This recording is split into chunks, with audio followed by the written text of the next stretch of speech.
Welcome back to the channel here today, guys. Well, obviously last night Barca suffered some disappointment in La Liga against Getafe. We're going to be talking more about what went wrong in that game, what we can really take from that moving forward. And unfortunately, there is a little bit more bad news on the way as well, with another injury to Dani Olmo that we are going to be talking about. But today as well, we've still got a real emphasis here on the January transfer window, where things can definitely happen for Barca, so we can make some moves and maybe improve the second half of our season in the league. Today we're going to be talking about the Rashford situation, and in my opinion, one signing that Barca really could do with making in this window. So all of that is coming up here today, guys. I hope that you are still, kind of in good spirits. We're going to try and lift the spirits today, so come on.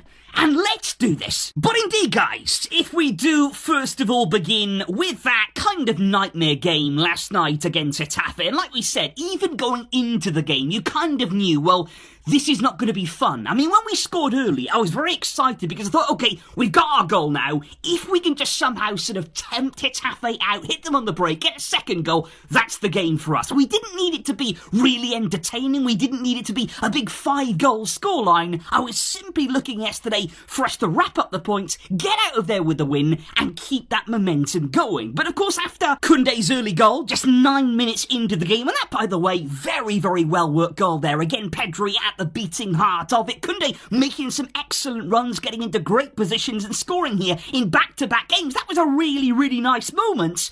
But we failed to kick on from them. And I still felt as though in this kind of game, I know that it was tricky. I spoke yesterday about Getafe's style of play. I hate their football. It's anti-football in many ways. And it really, really is depressing to watch. If I had to watch that every week, I mean, are their fans real? I mean, do they actually come there, pay their money and enjoy watching that week upon week upon week? It's absolutely extraordinary. But as much as I do want to say Getafe are not a nice team to watch, obviously, we have our own deficiencies. Obviously, in this game here, we still didn't bring the same intensity that we saw against Real Madrid. And I think for Barca, it has been a problem this season there. We're able to perform at our maximum. We're able to bring the very best performances in the biggest of games, which is great. That's something that we haven't done an awful lot over the past few years. So we're already really happy about that, especially thinking about the Champions League.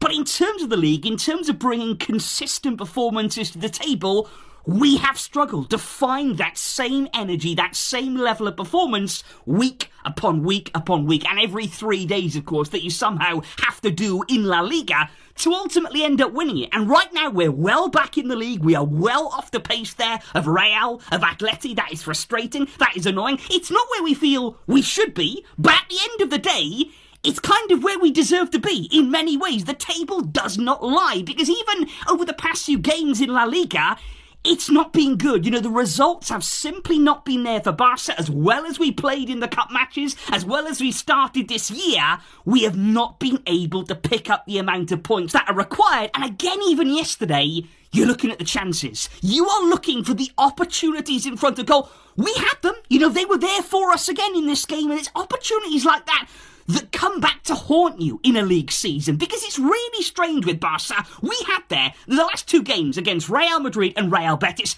we scored 5 goals each in back-to-back games. And in those games, guys, in front of goal, everything we struck was turning to goal. The finishing was electric. We were incredibly clinical. The moves were so sweeping and brilliant. It was absolutely amazing to watch. And then the thing about Barca this season is you go from that level of finishing to nothing, to we can't score. In yesterday's game, massive chances right in front of goal there for players who should be doing better. And that is why, we've missed 19 more big chances in La Liga this season than Real Madrid and Atletico Madrid. 19 more big chances missed. Those could have been goals. They could have been vital points for us.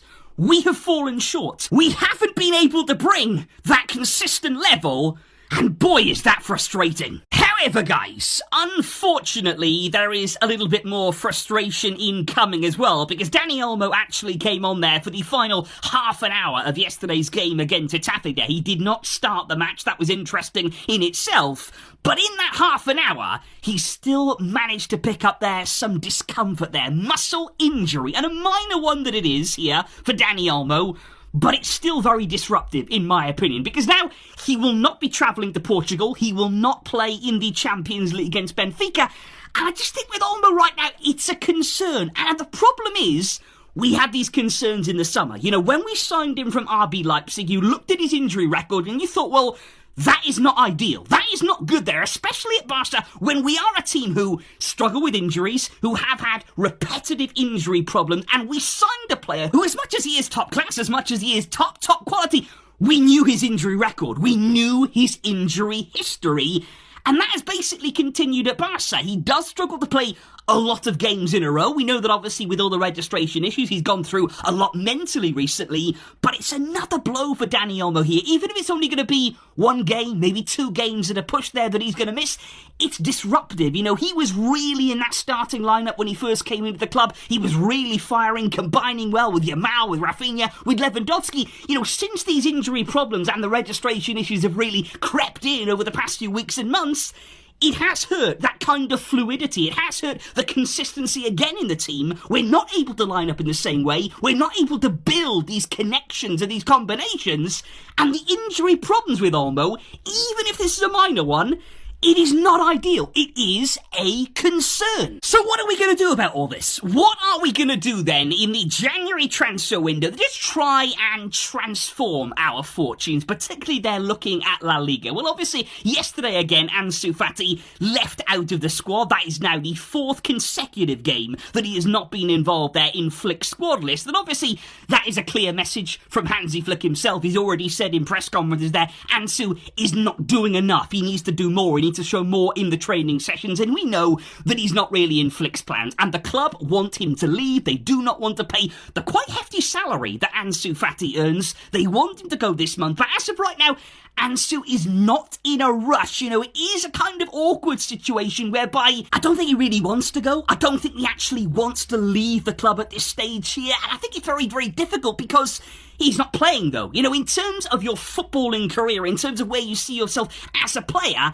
I mean, not playing a single minute right now, that is not good. That is really, really concerning for Ansu. And the thing about this is, would it really change? You know, say he does dig his heels in a bit. Say he's like, okay, to the club, I'm not going. I'm not leaving. I'm going to see out my contract here. I'm really happy at the club. Is he actually going to suddenly start playing after January? I don't really see him making his way, unless there's a drastic change here if we get injuries, making his way back into the squad.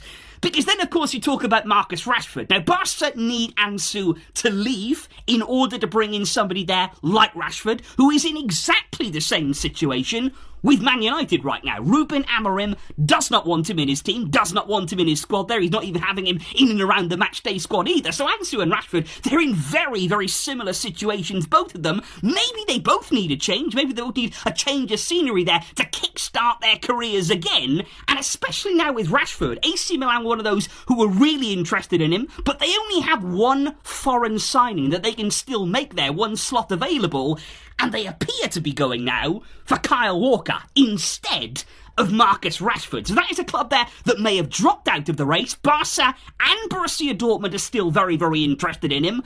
But is Rashford the guy that's going to help us in the second half of the season here? Is Rashford the player that really ticks the boxes for the kind of profile that we're crying out for? Because I would like to just talk here and just suggest a different direction for Barca. You know, Rashford, whatever. You know, whatever the club want to do on that, it's going to happen. There's nothing really that we can do about it. But can I just make a suggestion here about an outright number 9? Now, I know that Rashford can play there. Lots of players, you know, can play in the central area.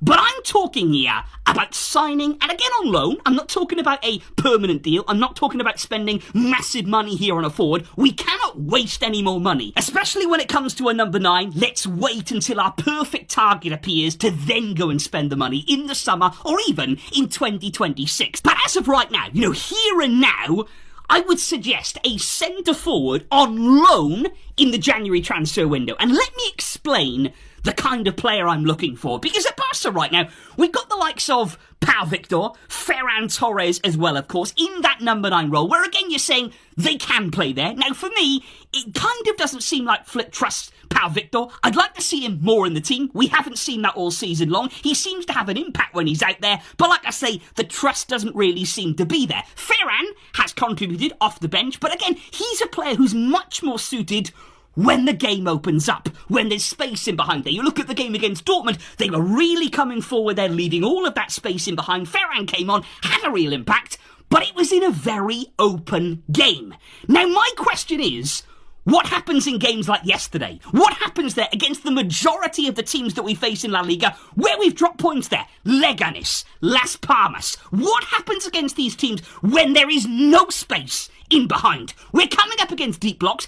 We do not have the answers. Which is why when you're looking at bringing players in on loan deals here, operating in the January window, in my opinion, the January window should be an impact signing. Somebody who could come in and ultimately give you something you don't have. A different kind of look. A different kind of player there who can just open things up. Who can actually see things differently with. So I would actually suggest here signing a wild card in January. Some kind of number 9 who could come in and give us that different look. Either to use instead of Lewandowski, they're replacing one for another, having a different kind of go at it. Or, in a situation like yesterday, there is even the possibility against these really, really deep blocks, you actually use 2 number 9s alongside each other. Because I would look at the January transfer window, for example, when we signed Aubameyang on loan. Now, that was absolutely revolutionary for our season. It was a risk that we took on. It was a gamble there that we made, but we went out and we signed him.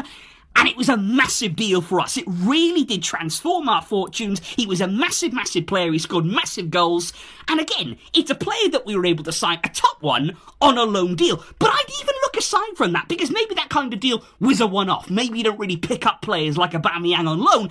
Even someone like Luke de Jong, for example, who when he came in, obviously we were all very, very sceptical. But as that time went on, we got a use out of him. He was one of those players whereby in a game like yesterday, you throw him on there. You put him out there to just disrupt the game. Just disrupt Getafe's defence there. Give them a different kind of player to monitor, to track, to understand, okay, what are Barca doing here? What are they planning? Because my one big concern at this point in the season, given the way we're seeing some of these games go now, under Flick at Barca, is that at this point, have some of these teams figured out what we're going to do? Have they figured out that, okay, if we shut down that space, if we make it a very frustrating game, we've seen it so many times used against Barca, but we don't want to get predictable. We don't want teams to see and predict every possible move that we're going to make, and that's why I think January here, it's a great opportunity to bring somebody in there from the outside, somebody a little bit different, who's going to give us a different edge to just transform that play, to give you different options, and to give our opponents something new to think about, something they didn't see coming, something they didn't plan for originally. And I would use January in that way. I wouldn't go out and I wouldn't spend big money. I wouldn't be there wasting money that we don't have. I would keep things simple. I'd look at the loan market and I would just have a look out there. Is there a number 9? Is there the kind of profile that could come in and give us that different kind of option, a wild card from the outside to help transform our league fortunes in the difficult, scrappy games against teams towards the bottom of the league, guys? So let me know, do you agree with that? Can you maybe see where I'm coming from right now? Do you think that we need something a little bit different in those really horrible games that we faced recently? And my question, big one to you, would be, is there anybody that you can think of that maybe matches that kind of profile? Somebody that springs to mind, maybe, who wants a move, that may be looking to move on in January on loan, or something might be possible? Do let me know any of your suggestions down below, any suggestions you have for the January transfer window, and let's hope here that Barca can improve in La Liga, because honestly, we really, really will need to. Let me know your thoughts down below, guys. I will see you very soon indeed. We'll be building up soon to the Champions League against Benfica. I appreciate all of your support still here. We will keep fighting. But until next time, guys, as always, Vesca, Hail Barca!